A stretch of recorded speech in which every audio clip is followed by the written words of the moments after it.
মাছের পেটের ভিতর থেকে বের হবে লিও এবং রাশেদ। গুহাটার অর্ধেক যেতে পারছি। কি ভয়ানক একটা অদ্ভুত ধরনের গা ছমছম ভাব। আমি মোটামুটি এখান থেকে দৌড়ে বেরিয়ে আসছি। এটার ফুটেজটা মাঝে মাঝে এখান থেকে হয়তো অদ্ভুত ধরনের ক্রিচার পানি থেকে উঠে এসে ঝাপ করে একজন দুজনকে নিয়ে টেনে চলে যাবে। না, সবচেয়ে ইন্টারেস্টিং হচ্ছে এই গুহার ঢোকার সময় কিন্তু একটা ডাস্টবিন আছে। হ্যাঁ, সেটা দেখলাম। এটা কর্তৃপক্ষকেও দায়ী করা যাবে না, কারণ ওই হ্যাঁ সাবধান। ভাল লাগে যে চুকরুক চুকরুক চুকরুক, এটা আমার ছোটবেলার।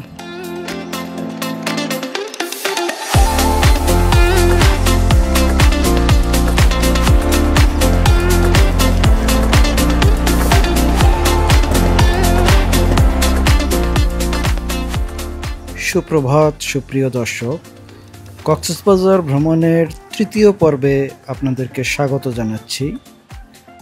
এ পর্বে আমরা আপনাদের নিয়ে যাব কক্সবাজার থেকে মাত্র ৮ কিলোমিটার দূরে মেরিন ড্রাইভ রোডের দরিয়ানগর প্রকৃতি ও পর্যটন কেন্দ্রে। দর্শক, যাত্রাপথে মানে এই রোডে, মেরিন ড্রাইভ রোডে বেশ কয়েকটি আরও টুরিস্ট স্পট আছে। এই মুহূর্তে আমরা নামলাম দরিয়ানগর প্রাকৃতিক ও পর্যটন কেন্দ্রে। এর ঠিক উল্টো পাশেই যে বিচটা আছে, এখানে আপনার আবার ওই যে প্যারাসেলিং হয়, আপনারা চাইলে প্যারাসেলিংও করতে পারেন। তবে এই মুহূর্তে আমরা ঢুকবো দরিয়ানগর পার্কের ভিতরে। এখানে দেখি কি আছে, চলুন আমাদের সাথে। হ্যাঁ, কত করে টিকিট? 40 টাকা। আমাদের 3টে টিকিট। এখানে ইন্টারেস্টিং, মাছের মুখ দিয়ে ঢুকতে হবে।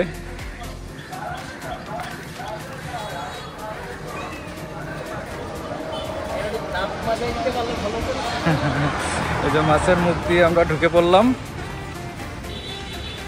এখন আমরা পেটের ভিতর না, মাছের পেটের ভিতর, মাছের পেটের ভিতর থেকে বের হবে লিও এবং রাশেদ।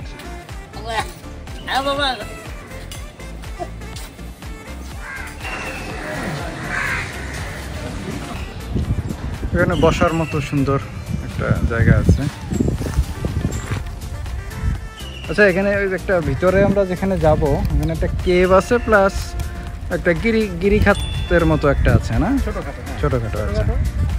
এই পাশ দিয়ে উপরে চলে যায়, হ্যাঁ, উপরে দেখার জন্য। আর খুব বেশি উপরে না, এখানে শেষ হয়ে গেছে। আর এটা হচ্ছে সেই গুহাতে যাওয়ার রাস্তাটা। এখানে একটা ছোট ঝর্ণার মতো আছে, ছোট্ট গুহা, একটা খাদের মতো। তবে এখন মনে হয় এখানে পানি তেমন একটা থাকবে না, বাট কিছু পানি এখনো আছে। ওকে, একটা ইয়ে দিয়ে রাখি। এর আগে আমি আসছিলাম, মোটামুটি তখন কেউ ছিল না। আমি এসে আমার ড্রোন নিয়ে আসছিলাম ড্রোন শটের জন্য। আমি গুহাটার অর্ধেক যেতে পারছি। তারপরে একটা অদ্ভুত ধরনের গা ছমছম ভাব। আমি মোটামুটি এখান থেকে দৌড়ে বেরিয়ে আসছি। এটার ফুটেজটা আমার কাছে এখনো আছে। আমি এটার ভিডিও কোন একটা জায়গায়। ওকে, তো চলো আমরা দেখি কি আছে ভিতরে। দর্শক, আপনারাও চলুন আমাদের সাথে। এই যে সোজা পার্কে ঢোকার পরে হাতের ডান দিকের যে রাস্তা, ওটা দিয়ে যেতে হবে এই ঝর্ণা গুহা, তাই তো? এই যে এখানে মার্কিং করা আছে ঝর্ণা গুহা। হ্যাঁ, আচ্ছা, উপরে উঠতে হবে মোটামুটি, তাই না? মোটামুটি একটু উপরে উঠতে হবে, সম্ভবত এদিক দিয়ে, ডানে না বাঁ দিকে, তাই তো? হ্যাঁ, বাঁ দিকে ওই যে মার্কিং করা আছে। মার্কিং কি ঝর্ণা গুহা? হ্যাঁ, ঝর্ণা গুহা ওইটাই। হ্যাঁ,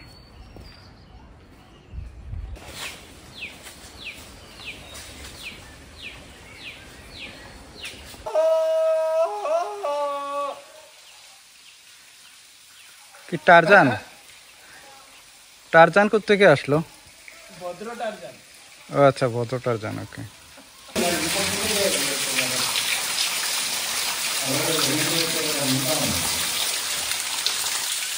আমরা চলে এসেছি ওই ছোট্ট ঝর্ণা, এখানে একটু খাবার মতো। আর এই শুষ্ক মৌসুমে, মানে এখানে বর্ষাকালে আসার দরকার আসলে আমাদের। বর্ষাকাল, এখানে আমার মনে হয় বর্ষাকালে হাঁটা মুশকিল হয়ে যাবে, কারণ যে পরিমাণ খাদ এই জায়গাটায় আমার মনে হয় পানি থাকে, কারণ এখানের এই যে মাটিগুলো দেখলে বোঝা যায় যে এই পর্যন্ত পানি ফ্লো করে, এটা শুষ্ক। এই কেভটা একটু ভীতিকর টাইপের, একা একা আমি একবার এসে পুরোটা যেতে পারিনি, আমাকে অর্ধেক দূর থেকে ফিরে আসতে হয়েছে মোটামুটি। এই এই এই জায়গাটা আলটিমেটলি সত্যি সত্যি একটা ভয়ঙ্কর একটা ফিল দেয়, একলা আসলে বোঝা যাবে এটা। এখন তুমি আমার সাথে আসো দেখে আমি পাত্তাই দিচ্ছি না, কিন্তু আমি যখন একা আসছিলাম একটা গা ছমছম করা আমি এখন যেমন তোমার উপরে ভরসা করে আছি। কোনো সমস্যা নেই, আমি তোমার পিছে পিছেই আছি, মানে সামনেই আছি। সেই গুহা, আমার হাতে ড্রোন ফ্রোন সব নিয়ে রওনা দিছি। এটা হচ্ছে সেই গুহাটা, এখান থেকে শুরু। Does it feel like I am flying a drone?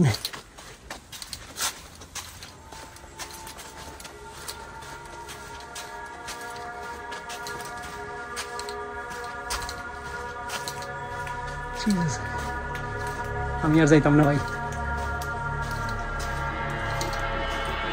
আমি আর যাইতাম না। It's so scary.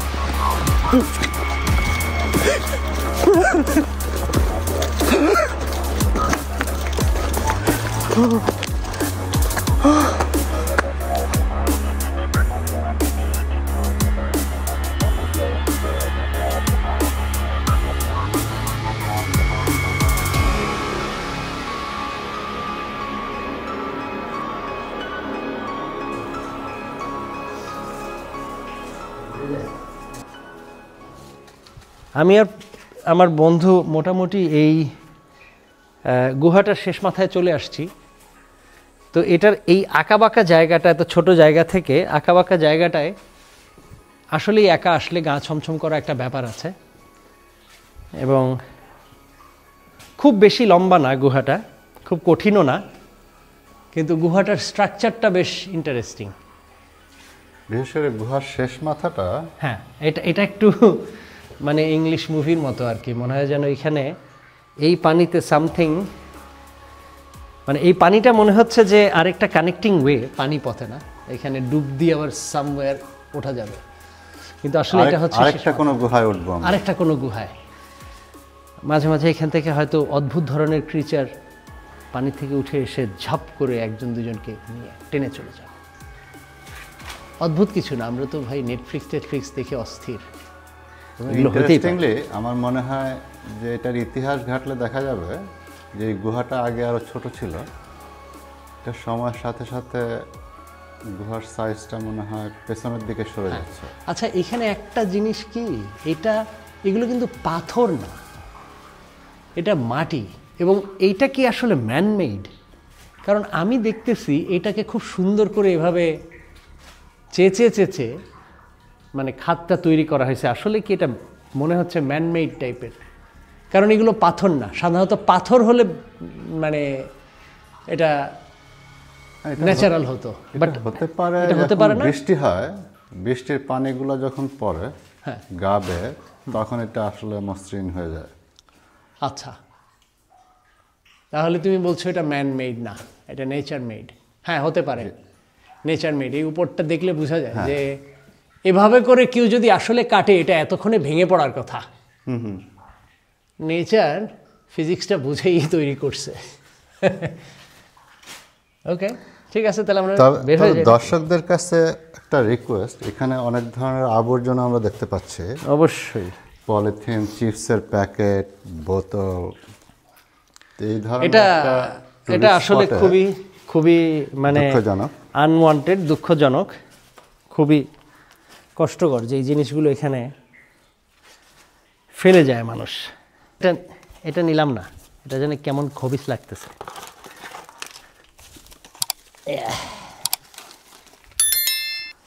বড্ড অদ্ভুত এইসব মানুষজন। যাই হোক, ফেয়ার না এখানে এসে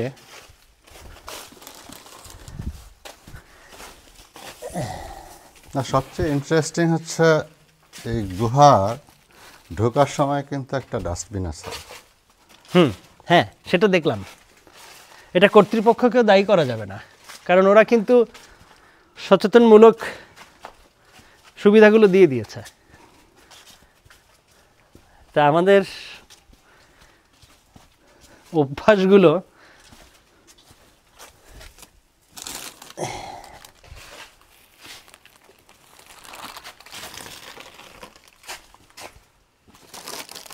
মোটামুটি আমরা পুরো গুহার চলার পথে যতটুকু ময়লা পেয়েছি ততটুকু পরিষ্কার করে ফেলেছি। সো আপনারা যখনই আসবেন, যদি দেখেন ভলান্টিয়ারিমূলক এই উদ্যোগটা আপনারা নিলে ভালো, এতে ক্ষতি নাই। হাত একটু ময়লা হবে, ধুয়ে নেবেন। এখানে যখন অন্যান্য পর্যটকরা দেখবে যে আপনি কতগুলো ময়লা নিয়ে যাচ্ছেন, দেখলে বলবে পাগল, পরিবেশ সচেতন মানুষ আসছে। কিন্তু তাদের মধ্যেও কিছুটা হলেও পরিষ্কার করার একটা ব্যাপার তৈরি হবে। হ্যাঁ, এখানে একটা ডাস্টবিন আছে, বাট এটাকে আমরা একটু সোজা করে দিই। ব্যাস, এখানে ময়লা আবর্জনাগুলো যেখানে আমাকে সেখানে না ব্যবহার ফেলে, করে। বাংলা মনে হয় অনেকেই পড়তে পারে না।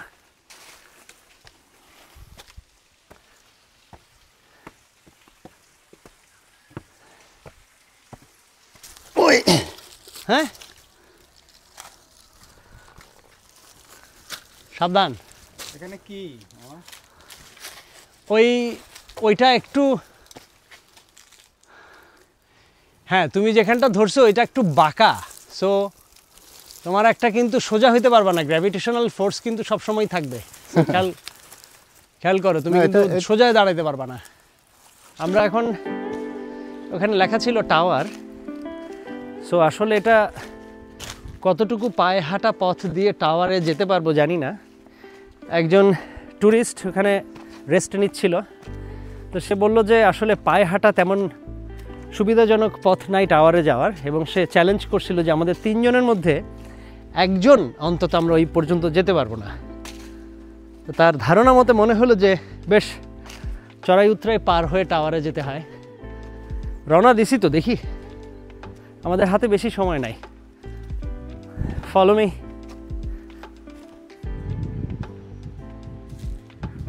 এখানে হেঁটে যখন উঠলাম, রাস্তা সমুদ্রের আওয়াজ পেলাম, এবং উঠেই দেখি অসাধারণ সেই দৃশ্য।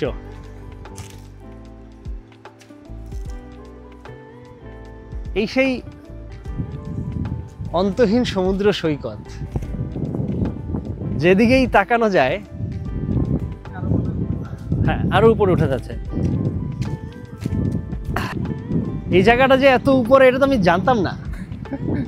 নিচের থেকে দেখে বুঝিও নাই। হ্যাঁ,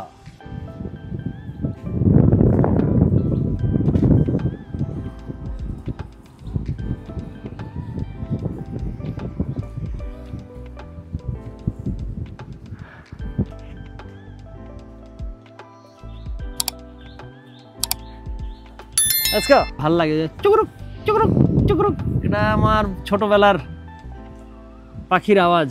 এটা তো কোকিল। একদম সর্বশেষ টাওয়ারের যে রাস্তাটা পৌঁছানোর, এটাকে তারা টাওয়ার বলে। এই জায়গায় মোটামুটি দাঁড়িয়ে থেকে পুরো ওয়াইড অ্যাঙ্গেল ভিউটা দেখার মতো একটা চমৎকার সুযোগ।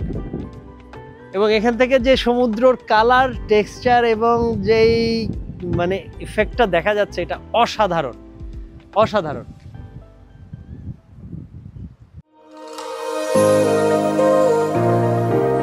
Was it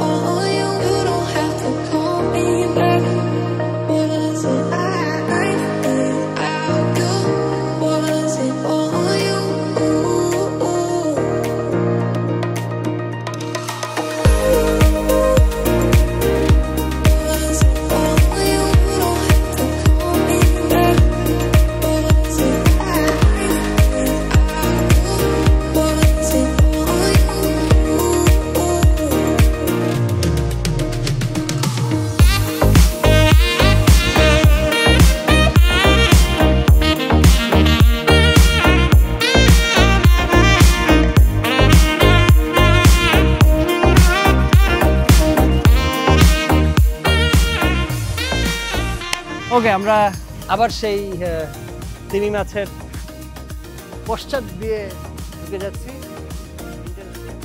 দর্শক, আজকের পর্বে পর্যন্তই। ভিডিওটি ভালো লেগে থাকলে চ্যানেলটি সাবস্ক্রাইব করে আমাদের পাশেই থাকবেন। পরবর্তী পর্ব দেখার আমন্ত্রণ জানিয়ে বিদায় নিচ্ছি। সে পর্যন্ত সবাই ভালো থাকবেন।